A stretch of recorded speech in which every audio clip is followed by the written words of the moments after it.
Welcome to Pivotal People.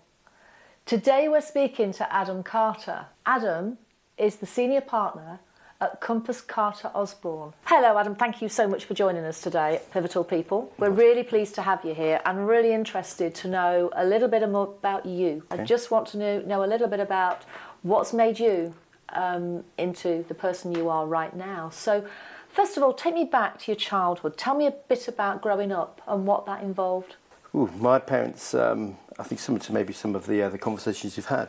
My parents went off to Saudi Arabia when I was quite young. And so similarly I was brought up by my grandmother. Yeah, okay. They spent there for 15 years, were there for 15 years, they dropped backwards and forwards. When you're actually, when you're brought up by a one generation divorced almost, you end up with a slightly different value set. Because actually, and she was she was the idol of my life really in that regard. She's absolutely my hero, and she came from that sort of make do and mend. That's right, yeah. That's what she did, and so you end up with this sort of you open door for ladies and all that good stuff, and it's a set of values that actually I think just carry you through life. So I think when I look at other people, I think that's been for people my peer group, my age. That's always been the difference. Yeah. It's just been that kind of value set. So did you go to boarding school while they were away? No, I went to an independent school, but and that was slightly crazy. I was in the state school initially, and then the maths teacher said that this lad's quite bright, and I had to go to take some assessments, and I ended up with a scholarship to a grammar school. Yeah. So that was. So what was your thing at the time? What you?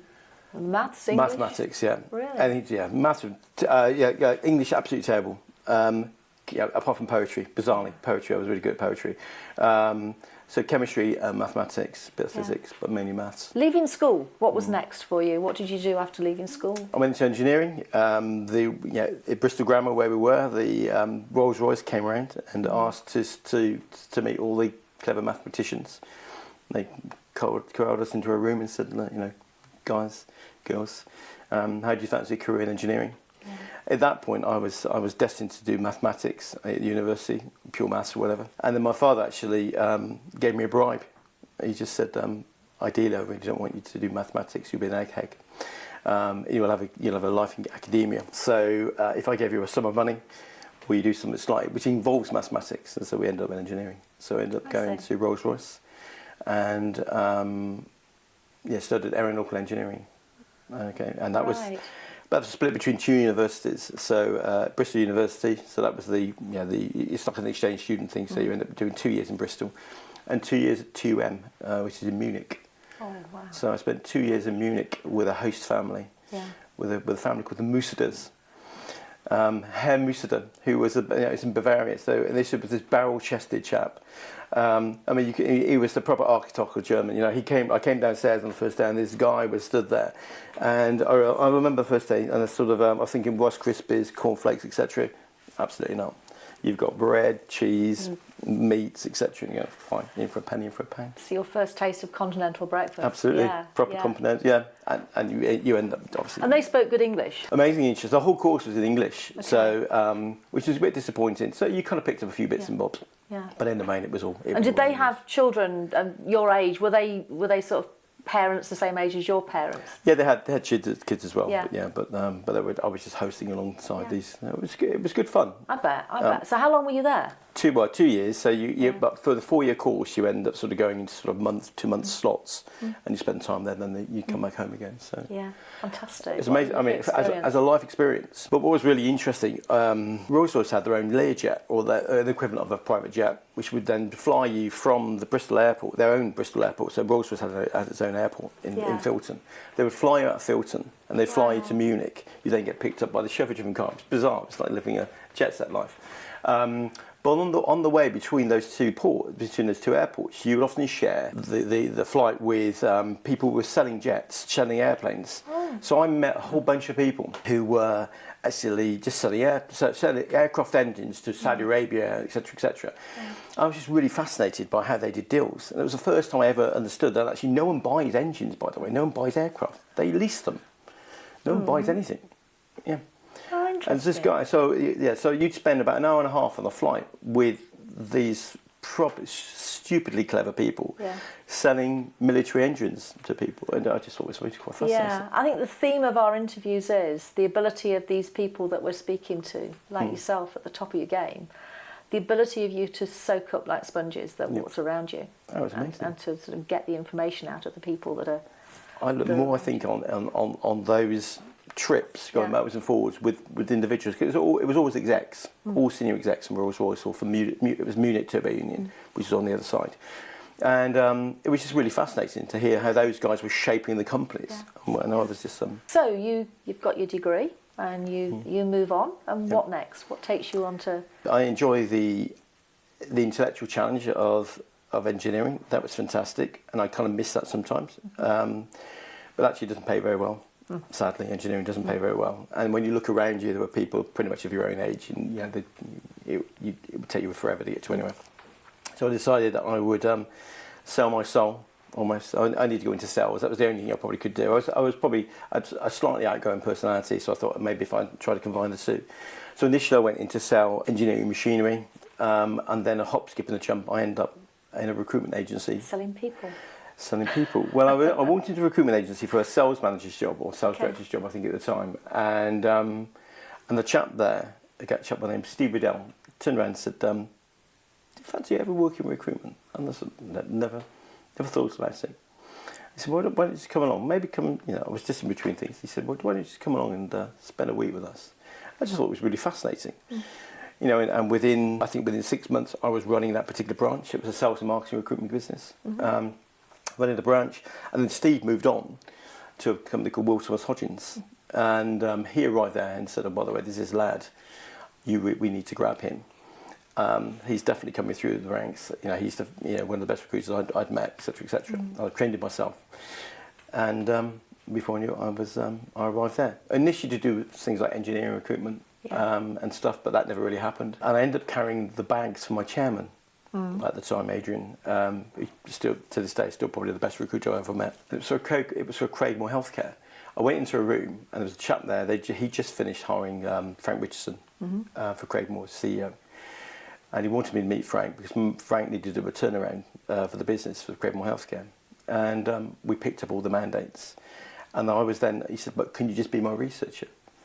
And so during that process of a couple of months of hiring, I learned all about this thing called care. Yeah. And until then, you'd not had any experience of care at all? Nothing at all. Goodness. No. But you just learn. You learn. Yeah. And what happens is you end up, I think you see an opportunity. I think everything, I'm sure with most people, it's about opportunity, it's about timing. So it's never my actual design to come into care.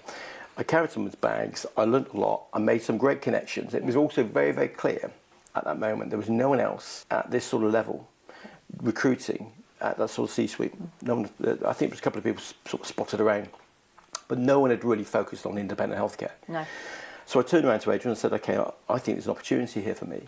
I said, "Can we look at it?" Yeah. And he said, "I'll tell you what, if you want to go for it." He said, "But if you don't make any fees within 2 months, I'll fire you." Fair enough. There we go. Brave. I know. I said, "Fine, I'll back myself." And within 2 years, it was the highest grossing division of the company. Wow. I know. Yeah, and it is. I know the industry well from my perspective, and that recruitment at the level that you're recruiting at is so important to get that right. Absolutely. If we don't get that right, we don't get the people with the right moral compass. True. Then we're going nowhere. So take me to where you eventually get into your own recruiting business. I think I probably stayed at WTH or Will Thomas Hodgins for too long, really. 18 years I ran their division. And I guess in some respects I was always the heir elect to run the entire company. And it had other divisions too. But we just couldn't get to a deal.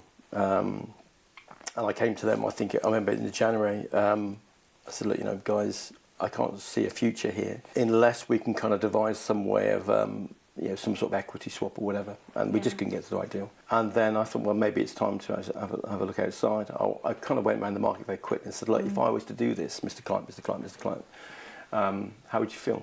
Would you back me?" And whilst no one's going to say absolutely, I'll give you kind of comfort. And So I thought, okay, fine. Went off to see a few people I knew. I had some money myself, clearly, from recruiting anyway, and sought some investment. And yeah, that was it. So that's a brave jump. So being brave is a theme here. Being brave is a theme. And actually, going all the way back, I think when you get, I was going to say dumped actually, but dumped's probably slightly unfair. I think when your parents go off and they kind of leave you, you're a little bit lost for a while. Then you got your grandparents. That's fine. So that's all kind of cool. But actually, a number of things happen. You become very independent, become very resilient. And so those are kind of absolute key traits for me: resilience and independence. And you just get on with stuff. Yeah. And I think you just got to do that. And so when I started this, when I threw myself into it, I thought, okay, fine. I've got my money. I've got the money from investors. What are we going to do? Here's the business plan. Pull that together. I was able to use people from around the industry to help me do that as well. How do you find that person? When you're obviously going to know about the role that's going. You obviously research that role and find out what it is. How do you then find that person for that role? And when you do it successfully and really successfully, you can look back and think, wow, that was a great match. Yeah. How do you do it? Without giving any secrets away, obviously. Yeah, that's fine. No, I mean, it's about process. So, I mean, there are two questions here. One is, how do you know that's the right person? That's one question. And there's how do you get to them? That's the other question. Because those two things kind of happen side by side. So, and going back to kind of WHH, we kind of ran processes. I think what really appeals to me about recruitment is the fact that actually it's a very logical process, and that's engineering. Engineering is very, very logical. I mean, it's process. Yeah. And so if you follow a plan, you'll get to the result you need to get to. Okay.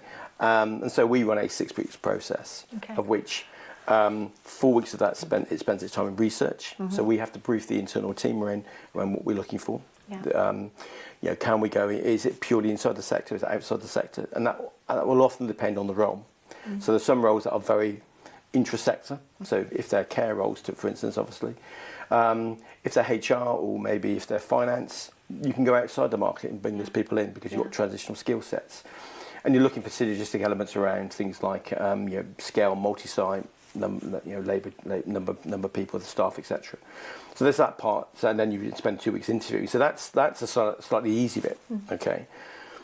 The bit around assessment is how do you know it works? I mean, that's a combination of a number of things. One is this process. You have a set number of skill set requirements that the client need. But then there's this sort of internal barometer, which is really, really hard to kind of understand because, I mean, people talk about, when they interview, they talk about something called balanced scorecard. And my balanced scorecard is 30 years of recruitment.